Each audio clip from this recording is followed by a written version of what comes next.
Megillas Ruth, and we're looking at the fourth chapter. And once again, just to remind you of the way Rashi understands the Maisa here, Boaz gathers together a minyan at the Shar Ho'ir, at the gateway of the city. The city is Beis Lechem, where Boaz is from. David HaMelech was indeed going to be born in Beis Lechem. And he gathers together a minyan. And just to review it quickly, the Gemara in Kesuvos gives two reasons why he is gathering a minyan. One is because since he's planning on marrying Ruth, so both the bracha of Erison, the bracha that you recite on the Kedushin, and the Sheva brachos require a minyan, although I mentioned a little ha'ara, that the chayra, since the chasan counts for the minyan, you don't need 10 people. He could have taken 9 people, okay. And the other reason is that Boaz is going to be mefarsem by his action a halacha that constantly got forgotten, and we'll talk a little later why it always got forgotten. The Torah says, once again, a Moabite is not allowed to marry into the congregation of Hashem, and the halacha is this only applied to the men and not the women.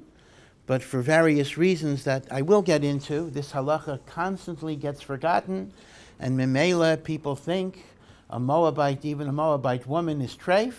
Boaz, who is the Gadol Hador, the Shafet, Ibsan, is going to marry a Moabite woman, and in order that people shouldn't think it was a secret little thing he's doing, he wanted to do it b'pirsum. He wanted to do it in a public way. In those days, you didn't have an internet or email, so public meant you did it in front of 10 people. So this was the notion of being mefarsem. The halacha is that a female Moabite is permitted. Remember, I said at the very beginning of our shiurim on Ruth that the whole tachlis of why Shmuel Hanavi wrote Megillas Ruth before his death was to legitimate the lineage of David HaMelech, because people were saying years later, David HaMelech is treif, he comes from Ruth HaMoaviyah. So Shmuel wanted to write down that the marriage of Ruth was kahalacha by the Shafet, Boaz. Right, that was the whole tachlis, to legitimate. This was Shmuel's final gift to David HaMelech, to Klal Yisrael, that there shouldn't be any question regarding the kashrus of the lineage of David HaMelech. Okay, so Ploni Almoni. Now again, Chazal say his name is Tov, Ploni Almoni, which even in modern Hebrew is John Doe, anonymous, but the Gemara has a drasha that Ploni is mufla, that divrei Torah were beyond him, and Almoni he was like an Elam, he was like deaf and dumb, so to speak. He didn't really understand Torah. So Boaz offers the following proposition. Again, I'm reviewing this because it'll be nogeya as we're mamshech. The first thing he says is, to read it literally, Naomi has a field. She has Elimelech's field that she has sold.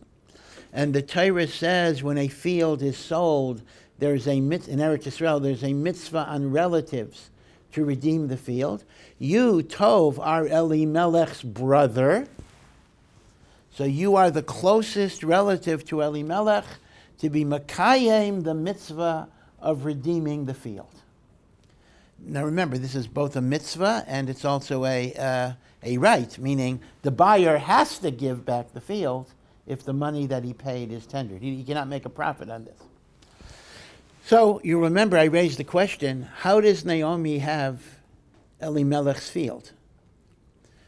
Elimelech dies. They had a field in Eretz Yisrael, to be sure, but it wouldn't go to the wife. A wife does not yarshin her husband. It would go to the children, or the children aren't alive either, but then it would go to the brother. It would not go to Tov. Tov would have yarshin the whole field anyway. So what does it mean Naomi has a field that she sold? So the Rishonim say, Rashi doesn't say beferish, but the Rishonim say that Naomi collected this field as payment for her kesuva, right? She had a kesuva, and if you don't get cash, kesuva is collected from karka. So Naomi has a field as piron for her kesuva, right? So it's not biyerusha, it's piron for kesuva, and she has sold the field. Presumably she had sold the field. There's a mitzvah on the Gayel to redeem the field. So Ploni Almoni says, sure, happy to do it. So then Naomi throws in, but the day that you buy the field, you have to marry Ruth the Moaviah. And Ploni Almoni says no. So once again, just to remind you, the question is, who says? Ploni Almoni says, I want to buy the field. I want to redeem the field. I don't want to marry Ruth. I mean, what right is there to say you can only redeem the field if you marry Ruth? The Torah doesn't make such a condition. So because of this, Rashi doesn't ask the kasha, but Rashi answers the kasha. In fact, it's important to know that Rashi will sometimes, whenever Rashi deviates from Pashat Pshat of the Pasuk, it's because Pashat Pshat would have a kasha, and Rashi is answering it. So it's a very important chachma to understand that unlike Tosfos, right, whose derech is to ask kashas and give terutzim, Rashi sometimes does that too, but Rashi's derech is to avoid the kasha by giving you pshat. When you have pshat, you don't have the kasha. And here's the kinech. Rashi retranslates the word machra. Machra Naomi. Naomi has sold. Says Rashi, it doesn't mean Naomi has sold. It means Naomi is planning on selling. She hasn't sold it yet. And therefore, you, kashem, that as a karev, you would have a mitzvah to redeem it from a buyer. You also have a mitzvah to be the one who buys it. Now, why does Rashi say that? Why does Rashi say that machra means she thought she was going to be mocher? It says machra. The answer is pashut. Had Naomi sold a field, Naomi couldn't put a condition on Boaz and say, or on Ploni Almoni, you can only redeem the field if you marry Ruth. I want to redeem the field. But if Naomi didn't sell it yet, so she's the boss, she could say, I'm only going to sell it to the person who will marry Ruth. So this is not a halachic condition. This is a de facto condition, meaning Naomi is the boss, so she can make whatever condition, right? She could say anything. She could say, I'm only going to sell it to a kailo guy. Whatever she wants, she could say. So Rashi's making the point, there is no linkage here, halachically, but since Naomi didn't sell the field yet, she could be matil a tanai. Okay, you hear, that's very important. That's why Rashi deviates from the pshat that machra does not mean machra, but she's ready to be meicher. Okay, so be it as it may, Naomi is kind of, I wouldn't call it blackmail, but she's basically saying, oh, you want a field? Okay, sure. You gotta marry Ruth to perpetuate the memory of my son Machlain on this inheritance, right? Again, as we said before, technically, of course, Ploni Almoni is Machlon's uncle. Machlon's uncle, and for Shteitzach, there is no Yibum Doraisa here, but this is what we call spiritual Yibum. The Ramban explains that even though the Chiyuv of Yibum is only on a brother, but the inyan of perpetuating the neshama of a man who died without children will even be on other krivim. So this is what we would call non-mandatory yibum. Now, of course, there is no isra here, keep in mind, because an uncle is allowed to marry his niece. And anyway, this is only a niece by marriage. So there is no isra here, and memela there would be an inyan of yibum. Yeah? Did Naomi tell Ploni Almoni to buy the field because is there a thing to sell the field initially to, if the relative is planning on selling the field, does it have to be first dibs to a relative? Is that how it works? Yes. Well, let me put it this way. It's not clear that Naomi has to give first dibs, but the relative has an obligation to make a first offer. Naomi, because if Naomi would have to give it to the closest relative, she too wouldn't have been able to make a condition, right? The fact that you make a condition, vice versa, she was not bound by it, but the relative would have that first obligation to do so. Okay, so Ploni Almoni says, let's look at his language now. So at this point he says, Oy vey, can't do that. Can't marry Ruth. Loi uchal ligali. I cannot redeem. Pen ashchis es nachalosi lest I destroy or corrupt my inheritance. And therefore he says to Boaz, you go ahead and do it. You think it's okay, you go ahead and do it. So what's going on? Again, a little obscure, but Rashi says, the Gemara says, that this is why Ploni Almighty is called an Am Haaretz. Ploni, Mufla, Torah is beyond him. Ta'ah, he made a mistake in the heter of Amayni, that it's forbidden to marry Amayni and Moavi, but the female is permitted. He made a mistake and he thought even the female is forbidden. In other words, he's basically telling Boaz, I'm not allowed to marry her. If you think it's okay, you do what you want, but I'm not going to do it because any children I have are going to be tainted coming from a forbidden Moabite woman. So pen ashches es nachalasi. So what's my nachala? My inheritance is my children. I will introduce a psul into my children. And that's why he's an Am Haaretz. Of course, he's not really much worse than everyone else. I mean, most people didn't know this halacha, but he didn't know this halacha, or he thought it was awesome. So Ploni Almighty turned down his prerogative to redeem the field because he felt he was not allowed to marry Ruth. So the question I left you with was, if Ploni Almighty has the erroneous opinion that he's not allowed to marry any Moabite, even a woman, then why does he say, I can't do it because I'm going to corrupt my children? He should say, I can't do it because it's an Aveira for me. It's an Aveira. I can't do it. In other words, you don't say, oh, I can't commit this. It's like saying, I can't be mezaneh with this married woman because the children that I have will be a mamzer. That's true, but that's not the reason why you can't do it. You can't do it because it's an Aveira. Now, Lamaisa, the truth of the matter is, Ali b'di that's how a lot of people actually do think. A lot of people say, no, for me to do an Aveira, I really don't care, but I don't want to affect my kids. I mean, actually, from a human standpoint, it is actually not so illogical. But again, al pi halacha, you don't say, I can't do an Aveira because it'll have an impact on my kids. I can't do an Aveira because it's an Aveira. Right? Why does Ploni Almighty say, pen ashchis es nachalasi? So I'll give you three answers to this question. Answer number one, which seems not to be like Chazal, is Ploni Almighty actually knows the halacha, that females are permitted, and he's just afraid people are going to be motzi laz on his children later. Meaning, yeah, halachically it's okay, I agree with you. But I'm putting myself in a hornet's nest where people are going to raise questions, as they did in David HaMelech's time.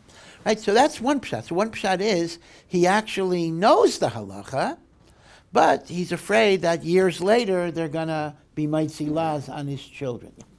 Rashi seems to say that. Rashi says, Zari, the children I have now. Well, yeah, the question children have now, that's Bechlal Shver, like what yeah.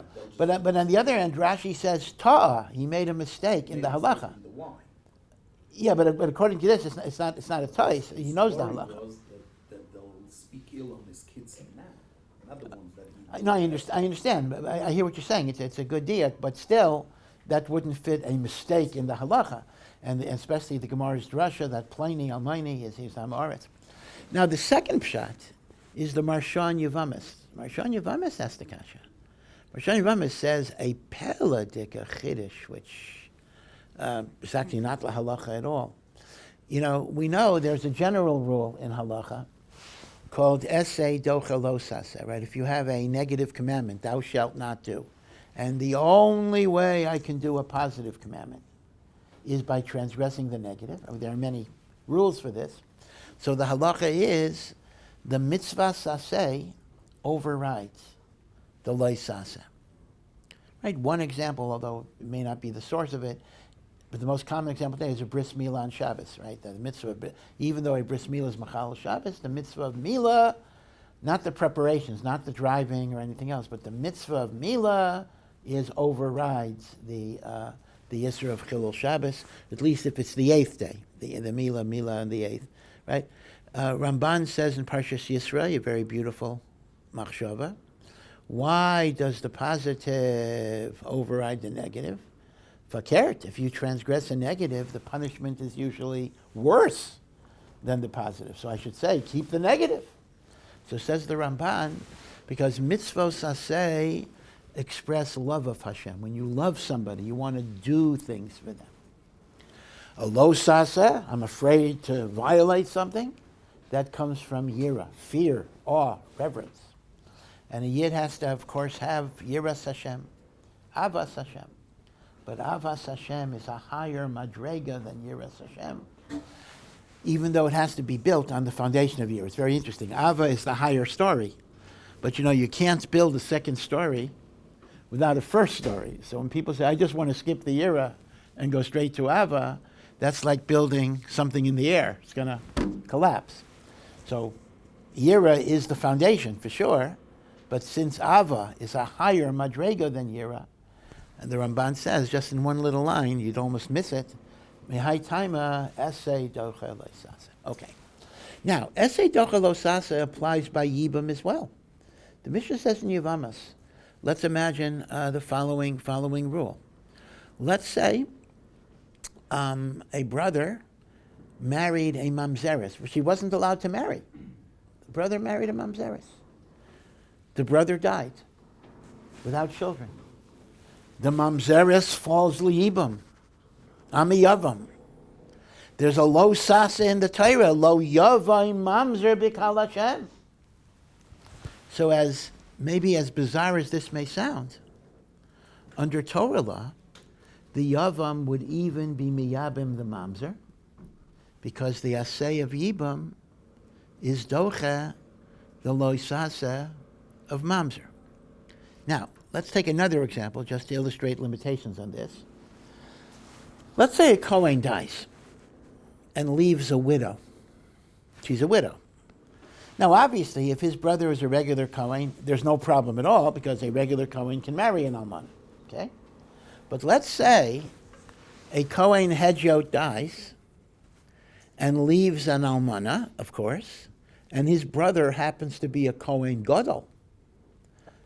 Now, a Kohen Gadol is not allowed to marry an almana. So what does a Kohen Gadol do whenever a Yavama falls liyibam? So here the Mishnah says, Befeirish, almana l'Kohen Gadol, he has to give her chalitza, he cannot do yibam. Why don't I say, asay, doche, loisasa? The answer is because a Kohen Gadol who marries an almana, at least if she's not a virgin, in other words, the marriage was consummated, there is both a negative commandment, almana lo yikach, and a positive commandment, ki im besula me'amav yikach isha, that a Kohen Gadol must marry a virgin, only a Kohen Gadol. Therefore, even though an asay could override a lo saseh, an asay cannot override a lo sasa v'asay. So you see the difference? If a mamzer fell liyibam to a Yisrael, that's only a lo sasa, asay docha lo sasa. If an almana falls l'kohen gadol, of course she'll always be an almana, she's a yavama, so ein asay docha lo sasa v'asay, and that is why you'd have to have chalitza, yibam would not work. Now, this idea that yibam, there is a rule, there is a heter of asay docha lo sasa. And by the way, we don't say, well, why do I have to transgress the negative commandment? Let me just give her chalitza. Now, you might say that. Because the chayra, that would be a classic example of being able to circumvent. But the Gemara says, chalitza b'makam yibam lav mitzvah. Chalitza is not really a mitzvah. Chalitza is a way of avoiding yibam, but it's not an alternative way of doing the mitzvah, and therefore it's not going to be done. Now, just for your own knowledge, it's not going to be relevant to the Marsha. This rule that if there's only a negative commandment, the yavam could be miyabim, is d'oraisa. Midrabanan not. Midrabanan he has to give chalitza. And the reason is, the Gemara says, Chazal made a gezerah, because since the mitzvah of Yibum is only the first act of intercourse, so it would turn out he could do Yibum, but then he would have to divorce her, because any further bia would be the negative commandment, not covered by a positive. So Chazal, where goes there, don't do the first bia, lest you come to do the second bia.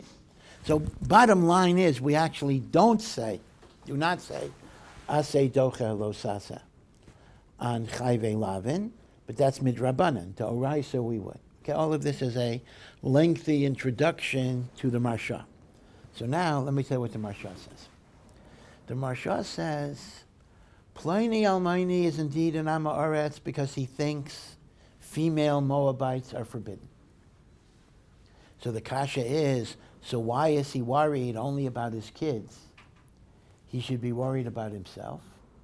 So says the Marsha, with respect to me, I'm not worried because even if it's sinful to marry a female Moabite, the aseh, the mitzvah of Yibum, is going to be docha, the lo sasa. Just like I could be miyabim a Manzaris, I could be miyabim a Moabite woman. So Lagabe himself, he has the heter of esei docha lo sasa.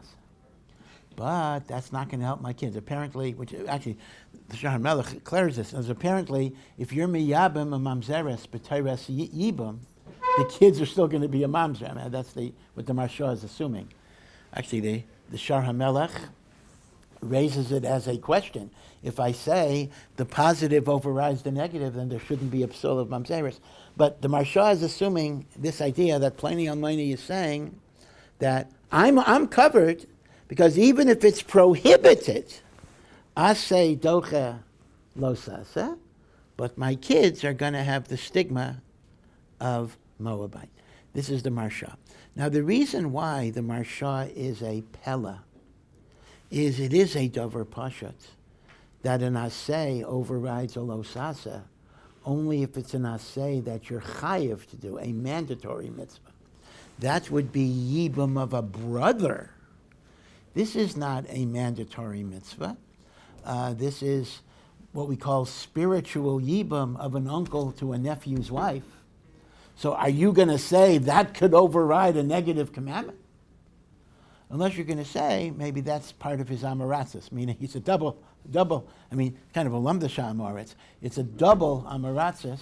He thinks the Moabite woman is usher, but he thinks if she is usher, he has a heter of esrei docha lo sasa, and that's actually a double mistake.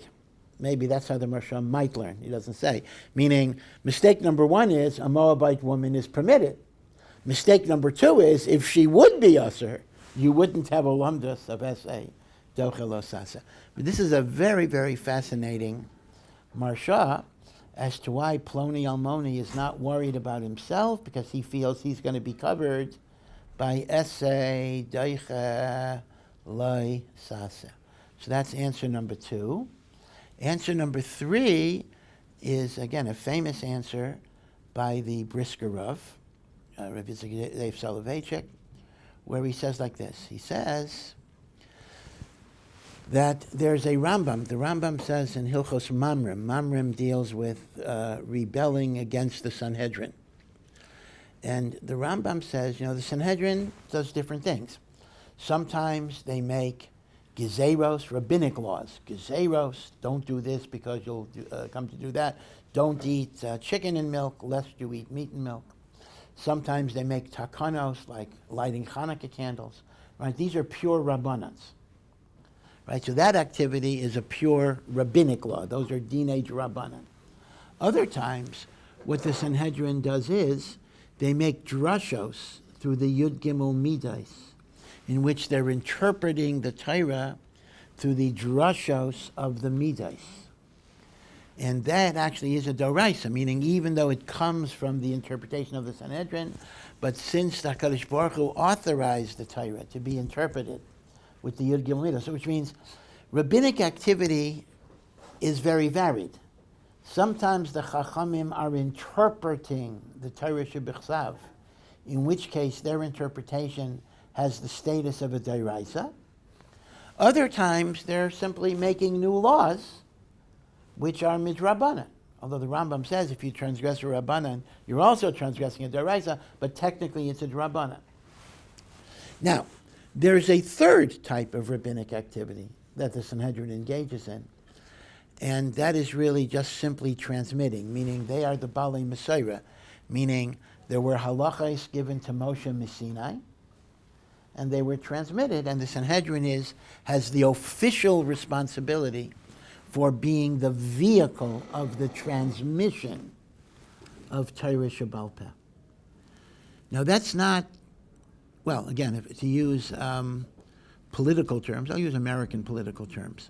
When the Sanhedrin makes a takana or a gezerah, they are functioning like a legislature. They are functioning like Congress or the Knesset. They're making laws.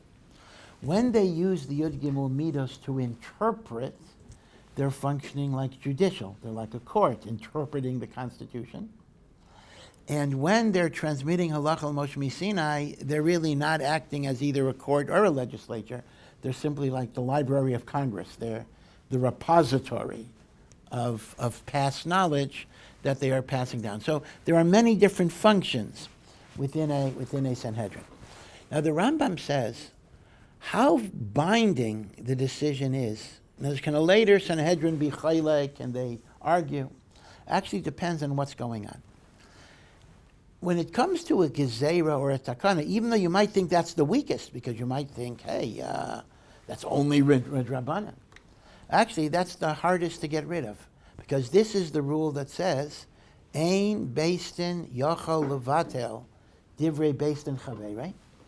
A later Beistin, that even means a Sanhedrin, cannot annul or repeal the decisions of an earlier Sanhedrin unless the later Sanhedrin is gadol mimenu, is greater, b'chachma, in wisdom, which usually will not be the case, u'b'minyan, and in number. Now the Rambam himself asks right away, if we're talking about Sanhedrins, and the Sanhedrin HaGadol is 71, how do you ever have a later Sanhedrin that's bigger b'minyan, right? It'll always be 71. So the Rambam says, yeah. Does the Anshe Knesset HaGadolah being 120, does that not count as based in? Yeah, that's correct. So the Rambam says that the Sanhedrin of 71 has reshus to be mishtatef other chachamim in major decisions and the like. So it's shaykh to have an expanded Sanhedrin. 71 is kind of the minimum number of the Torah, but you could expand it. And as you're 100% correct, the most prominent example of that was the Anshe Knesset HaGadolah at the beginning of the Second Temple, which had 120 elders, and according to the way most Meforshim understand it, that was the Sanhedrin plus other Chachamim and Nevi'im of the generation. So when it comes to Takanas Chachamim, Drabanans, right? You can't, whatever it is, you can't go swimming on Shabbos because maybe you'll make a raft. So people say, oh, shtush, make a raft. Who's going to make a raft? Well, sorry, you're stuck with it. I mean, there are deeper spiritual reasons, but just superficially, you're stuck with it because to be Mavatal le Takanas Chachamim, you have to be Gadol Mimenu b'Chachmav Minyan, and we're not that. Okay. But here is the interesting thing the Rambam says. When it comes to interpretation based on the Yud Gimel Midas, if a later Sanhedrin feels that the earlier Sanhedrin mistakenly interpreted the Torah, they have, now when I say they, I don't mean we have Rashis. A Sanhedrin has, still a Sanhedrin has Rashis to overrule or override what they regard as an erroneous drasha and the like. Now, superficially, you might have thought the opposite. You might have thought, oh, it might be easier to get rid of a Rabbanan than Yud Gimel Midas. But the answer is no. The answer is, you see, when the Chachamim make a takana, the takana is based on what they did. So it's based on what they did. You can't be mavatal what they did unless you're gadol b'chachma u'v'minyan. But when they make a drasha, they're saying that's what the Torah meant. But if a later Sanhedrin feels that's not what the Torah meant, then they can't give deference to the Sanhedrin, because that would be like elevating the Sanhedrin above HaKadosh Baruch Hu. For those of you, I guess nobody here is a lawyer, but lahavdil, I'll just say this: if you get it, you got it. If you don't get it, don't worry about it. But the principle of Starry, decisis, which is just Latin for following precedent, has less status in constitutional cases than it has in regular cases. Because if a later court feels that the earlier precedent misinterpreted the Constitution, their chiyuv to follow the Constitution is more important than following a precedent. This is lahavdil, this is mamish what the Rambam says. Lagabi the Yud Gimel Midais, we have to go with what we think the Torah means. Right? Okay. Now, halacha Moshe Sinai versteht a later basin can't be chaylik. In other words, halacha Moshe Sinai, even a basin gadol b'chachlu v'minyan cannot be chaylik, because this is a Messiah of halacha Moshe Sinai. Okay. This is all the Rambam and Hilchos Rambam. By the way, this does raise some very, very huge questions. And that is, the Kesef Mishnah asks the question, if you're telling me anything based on a drasha, even a based in cotton could be mavato, so why can't Amoraim argue with Tanoim? Why can't we argue with Amoraim? Yeah, we're cotton. But if we think an Amora made a mistake in terms of a drasha, that's the whole concept, the whole idea that we can't argue with certain things. L'chayra, like the Rambam, that doesn't follow very much, because even a based in cotton can be mavadal, unless it's limited to the Sanhedrin, maybe. So they say b'shem Rav Chaim. Rav Chaim Soloveitchik says, again, this deserves much more time than we're going to give to it today, that me'ikar hadin, an Amira could argue with the Tana, and me'ikar hadin, even we could argue with an Amira. But it would be stupid to do so, because the odds are 1,000,000,000,000 that we're wrong. In other words, it's not that we can't. I mean, let me give you a contemporary example to illustrate this. One that's a davar pashut. Let's assume you learn Hilchos Shabbos, and you came to a conclusion that Rav Elyashiv misunderstood the Pri Megadim in Hilchos Beirer. Rav Elyashiv just didn't get it right. Do you have the right to follow your understanding of the Pri Megadim? The emes says you do. He learned the Pri Megadim, I learned the Pri Megadim. I have a different shot in the Pri Megadim. Would it be smart for me to assume that I'm right and he was wrong?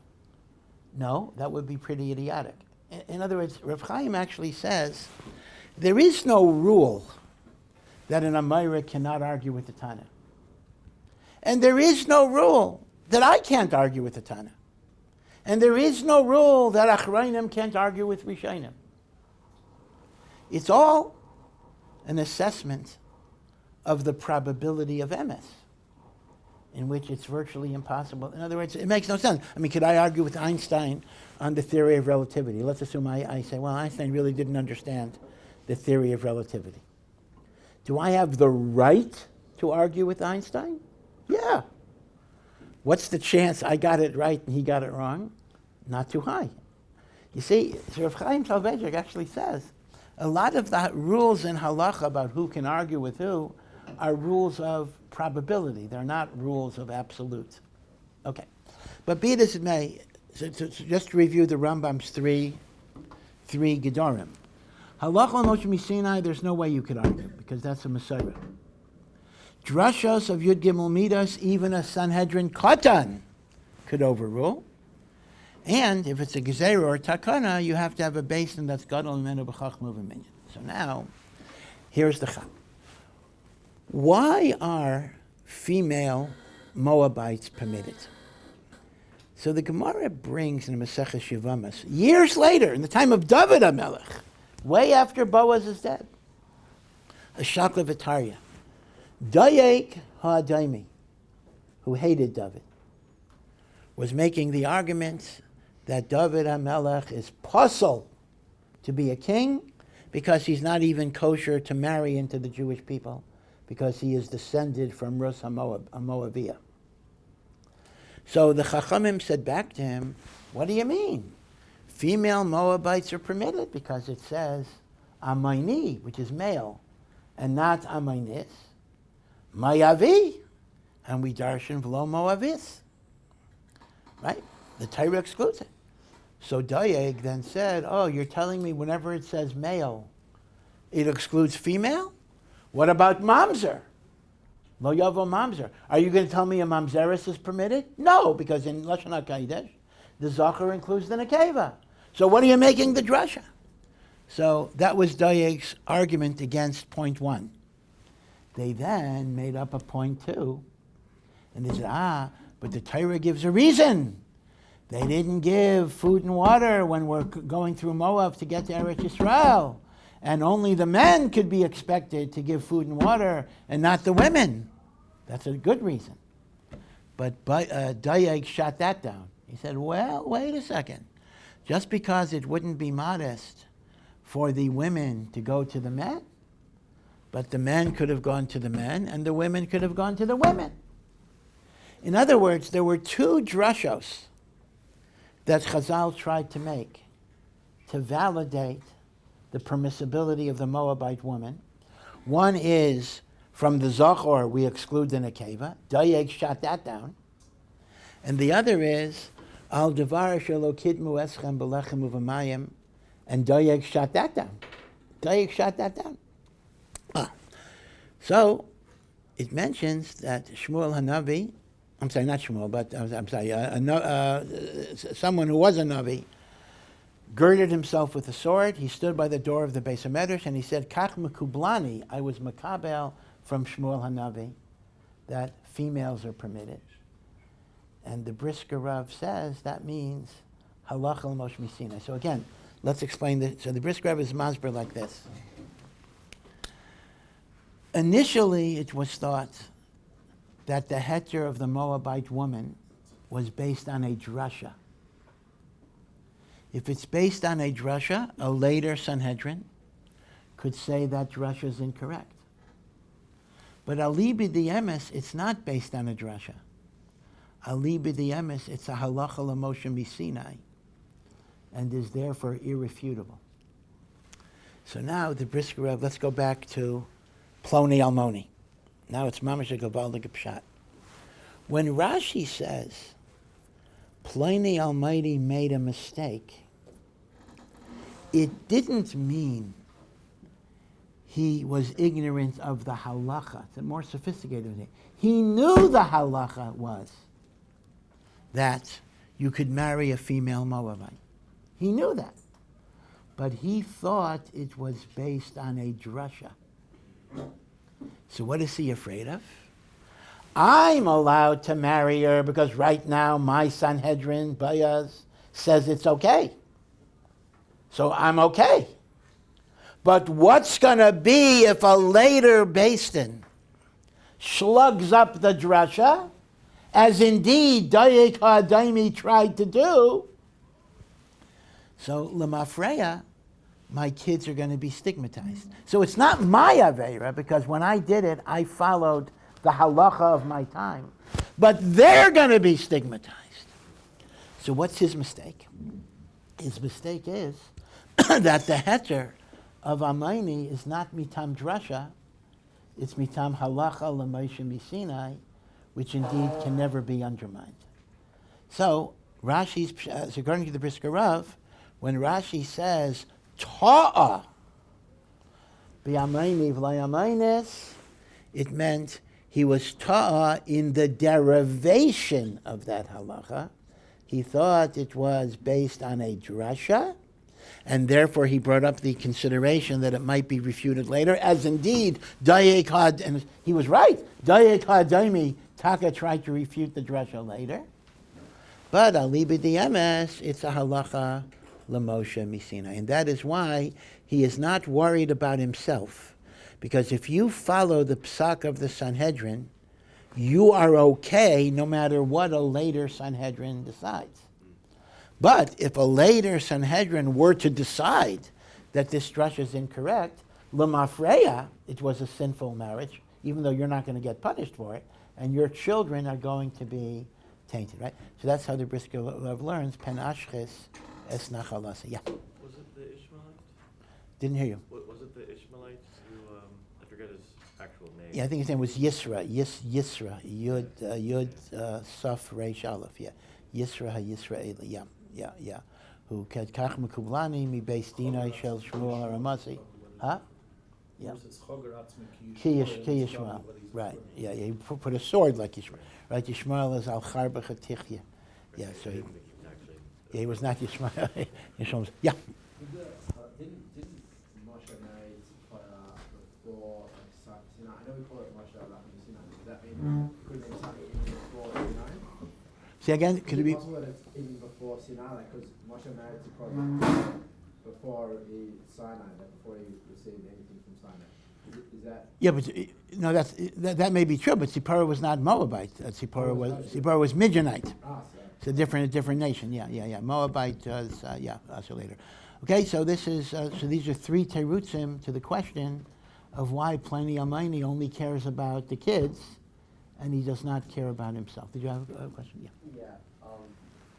Why would Ploni Almaini assume that the halacha came from a drush? If he's an Amaretz, either he didn't think about it, or if he did think about it, why would he assume that it was from a drush and not Torah B'Sinai? Well, it seems like it, because the truth of the matter is that even though it was a halacha Moshe Sinai, people even take halacha Moshe Sinai and they try to show how it's marumas. The Rambam himself mentions that there are many halacha Moshe Sinai that are in fact alluded to in the lashon of the pasuk. The danger is you sometimes then take that allusion and you look to it as the source, even though it's only an allusion to what you already know. Okay, so we'll continue tomorrow.